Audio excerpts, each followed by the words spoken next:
Yo, what's up guys, it is Tom and welcome back to a brand new video and a brand new episode of the Mick Schumacher career mode here for the Brazilian Grand Prix, the penultimate race of the season here at Interlagos, one of the best tracks on the calendar. And it's been a little while since the last episode, but obviously, spoiler alert, if you did miss the last episode, Lewis Hamilton did clinch the World Drivers' Championship. So right now, it's a battle between Mick Schumacher and Nico Rosberg for the runner-up position in the World Drivers' Championship. And so far for this race, Manor have brought a big upgrade for this race. 3 or 4 upgrades on the car, officially making the Manor the second best car on the grid behind the Mercedes. And things are looking really promising right now. And currently we're jumping straight into qualifying. And right now in Q1, and Mick's kind of doing his lap on soft tyres, so not taking any risks on the harder compound, going for a set of soft tyres, and just going to try and comfortably get through into Q2. But overall, it has been a while since I have done this series. I do apologise for it, guys, but the series finale will be up tomorrow at Abu Dhabi. I have already recorded it, but I've had a small issue, so I'm going to have to re-record it later on after I finish doing this commentary. So we had a small issue there, but hopefully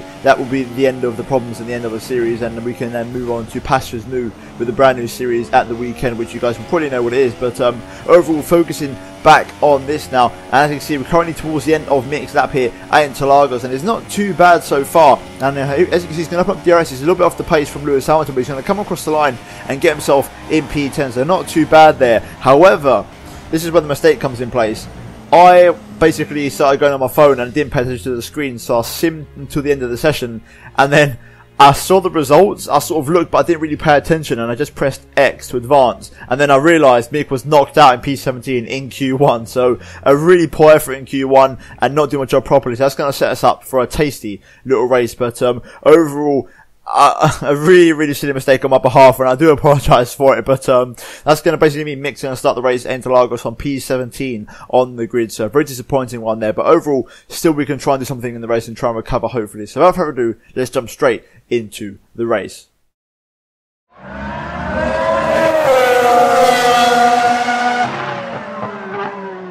So moving into Sunday, and after qualifying's disappointment and my small mistake, we're going to try and get a head down, and Mick's going to try his absolute hardest to try and get a good result here at Brazil, and try and continue his run of this season, scoring points in every single race, which is something that's been absolutely fantastic and a great record to have, I believe.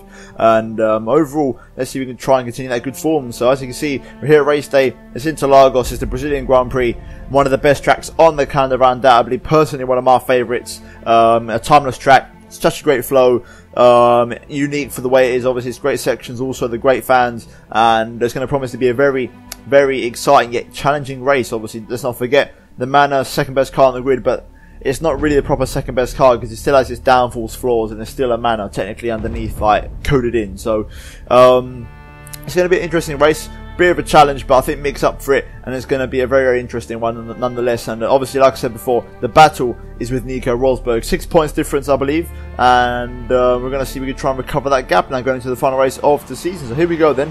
We're going to gear up to the 5 red lights, round 17 of the season, episode 17, should I say. And it's lights up, and away we go for Brazil. And as you can see, a great start off the bat here from Mick Schumacher, getting a great start off the line as we now make our way into the centre S for the first time in this race, going around the outside. We've got a Ferrari on the inside there. I think it's Kimi Räikkönen who had a really poor qualifying, along with Pascal Wehrlein also getting only a very poor qualifying, only P16 for him there. So it goes to show that a few people getting caught out in qualifying, not just myself. So as you can see, focusing now on our way down to turn 4. As we got the inside of Grosjean making a nice move there, Mick getting it slow down on the brakes, starting on the medium tyre, so a little bit less grip than the other guys on soft tyres. As we now go through this sort of left-hand king, Grosjean getting the grip and also going around the outside, going up the inside now, Grosjean or Fernando Alonso. Meanwhile, Mick is sitting back watching this battle unfold on track, and now Mick's going to try and look up the inside, but there's a little bit of contact with Romain Grosjean there, lucky not to lose any of the front wing there, luckily. So we're now going to filter through into the second sector. Pascal trying to look for the inside line on his teammate, but no way through there. And now this time Mick's going to go up the inside, but this time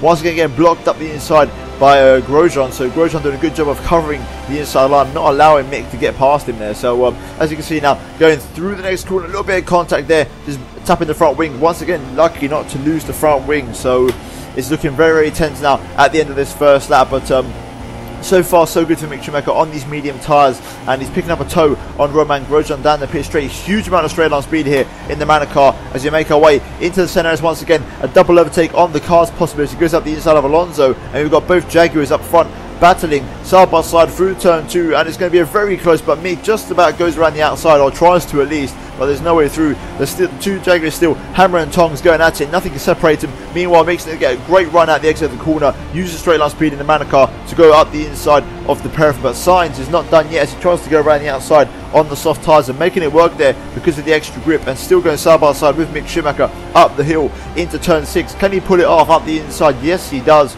Holds on to the position for now, but Mick's have absolutely none of it. He does back up the inside of the Spaniard, locking up the left front on entry and getting the move up the inside, but then Sainz still holding it on the inside line beautifully there, but eventually Mick just manages to get the traction around the outside and powers past Carlos Sainz eventually there for P11. So not a bad opening to the Grand Prix, and Mick's looking pretty for points right now in this Grand Prix, so things are looking reasonably well for him, and hopefully he can set himself up for a couple of moves later on in the Grand Prix. But the medium tyre, you have to wonder strategy wise, obviously going to try and go a bit longer in this first stint and then switch over to a hard tyre possibly. So things are looking good so far, and we've got people setting fast laps left, right and centre, including Sergio Perez of all people. But here we go then, DRS now enabled on lap 3 as we go into the centre race, and we've got a little bit of a battle up ahead of Hulkenberg and I believe Jenson Button battling out for the tail end of the points, and they're going side by side for such a long time and losing so much time, and this is going to allow Mick Schumacher to get right on the back of him and actually get a huge toe and pull to the inside of the pair of them, go 3 wide into turn 4. A little bit of contact there on the right front, just tapping wheels there with Stoffel Van Dorn, and that's going to cause a little bit of contact, but luckily Mick just sits behind the pair of them as we now go up the hill into turn 6. Let's see what happens now as Hulkenberg's lost the place to Van Dorn, and you have to wonder, will Mick try and go for the move on the German up the inside? Yes, he does on the brakes. Nice late braking manoeuvre there, and pulls off quite easily up the inside of the corner, eventually taking the outside line for the next one and making it work just about. But now we can focus on Van Dorn, who's the man ahead of Mick Schumacher now for P9, which would be a good result and a good start to the race here if Mick can get past the McLaren Honda driver, and a purple middle sector there from Mick Schumacher. So it goes to show he's got some pretty damn good pace at the moment around this circuit. The man is working beautifully, completely hooked up around here as we now go flat out through this kink onto the main straight and wait for the DRS to become available. And look at the straight line speed here from the man as he flies past Stoffel Van Dorn with the fastest lap of the process, almost just getting a personal best, almost fastest lap there. So Mick, really good pace here, obviously DRS assisted still, but overall really good pace. And next up is Sebastian Vettel in the Ferrari car. So Mick's did a good job of carving his way through the field now on lap 5 from P17 all the way up into P9 in only a few laps, and he set himself up nicely for this race, especially on the long tyre strategy. And we've got little trainer cars here being formed, I believe, by Sergio Perez right at the front of it. So right now things are looking pretty good as Mick gets past Sebastian Vettel, flying past him in a straight line with DRS assistance, and setting yet another personal best lap of the Grand Prix there, getting himself up into P8 for the Brazilian Grand Prix and making slow but steady progress in this race. And now chasing after Daniel Ricciardo, we're going to have the first few pit stops, I believe, as the soft tyre runners are starting to come towards the end of their tenure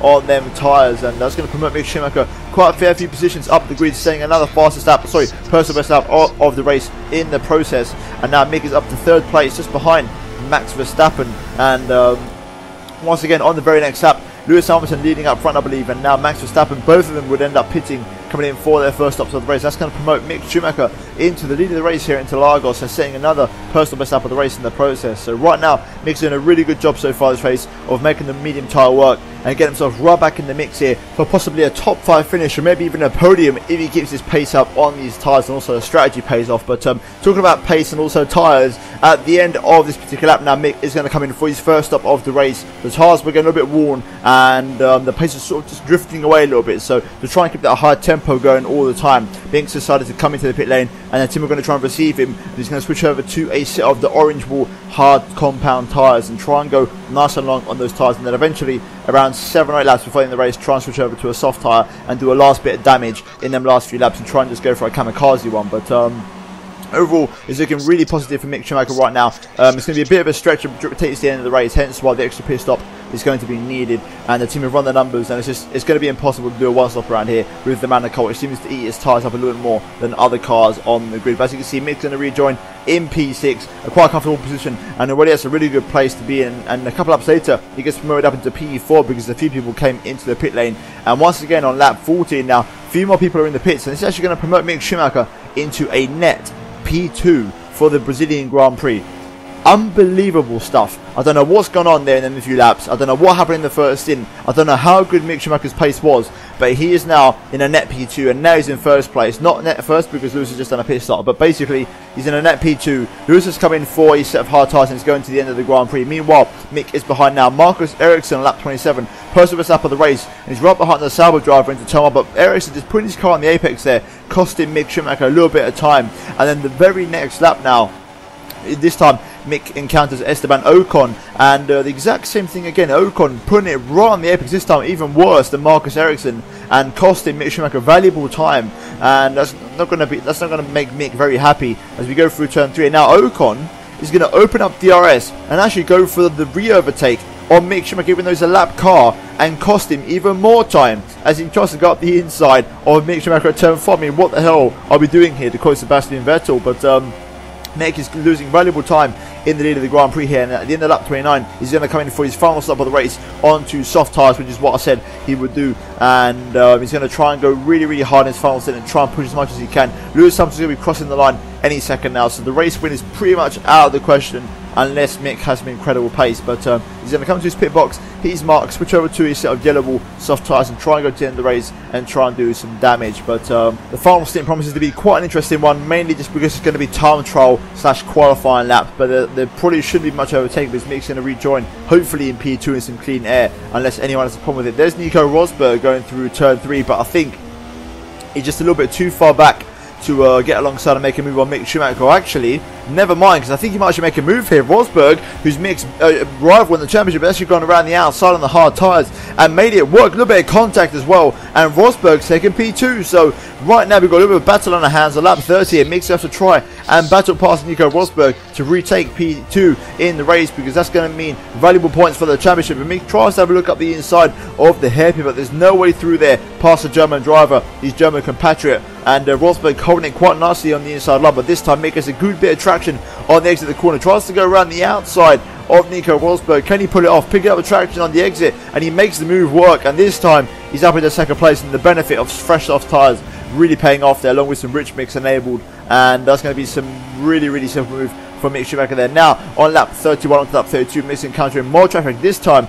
Nasser shows how to get out of the way properly, and Mick sets an incredible lap time there, fast up in the Grand Prix just to solidify his second place. And Lewis Hamilton just a little bit too far to reach. He's a few seconds up the road, and it's going to have to be a miracle for anything to happen in this race. Maybe a safety car or something, because right now he's just way too far ahead, and I think Mick's going to be able to catch him. But on lap 34, Roman Grosjean's retired from the race, so could that trigger any last minute anything? Let's have a wait and see. But right now you see Roman Grosjean there in the Haas, his engine just blowing up over the hill at turn 7 into turn 8 into the hairpin, and he just safely pulls over to the left hand side. But I think it might be a bit too late for a possible safety car, because it is late in the Grand Prix now, and the safety car needs a few laps to come out to be triggered. So that is indeed the case. There's no more safety car, and nothing else is going to happen in this race. It gets a bit overcast with a chance of rain, but overall on lap 36, Lewis Hamilton wins the Brazilian Grand Prix for the second race in a row. And I'm going to come home, or should I say Mick's going to come home in a brilliant second place from Brazil, and a really good result there for Mick Schumacher taking second place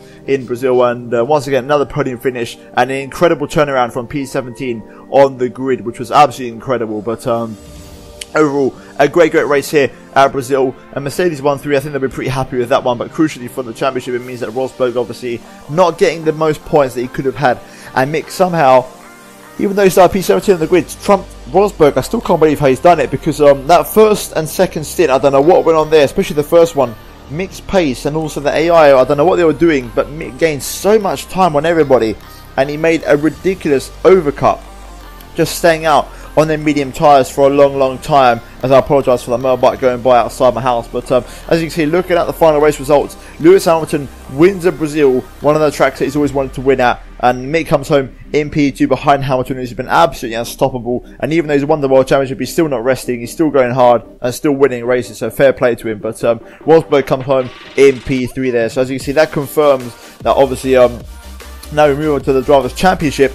Going into the last race of the season, Rosberg is going to be 6 points behind Mick Schumacher at Abu Dhabi with one race remaining. So you have to wonder will Rosberg be able to maintain second place? It's going to be a good little tasty battle for the runner-up position in the championship. And to be honest with you guys, if Mick gets second place or even third place in the Man, that's absolutely fantastic. It exceeds all expectations anyway for the season that he's had. But looking at constructors final, you can see that Manor pretty much have fourth place in the bag. There's an outside chance of catching Ferrari, but it's very, very low. So I think fourth place is going to be where Manor finish the Constructors' Championship this season. But hopefully you guys have enjoyed this video. If you did, then leave a big thumbs up on the video. Also, let me know in the comments down below what you thought of the video. And if you're not here, why not subscribe to the channel? There's plenty of content coming on the channel. And F1 2017 is just around the corner. But also, guys, if you have missed any of the videos on the screen right now, then do urge you to go check them out if you haven't done so already. And with this video, that's 6 videos in the last 48 hours. So if you have missed any of the previous uploads, do urge you to go check out my channel to check out any of the videos you may have missed. Double uploads, or should I say double daily uploads,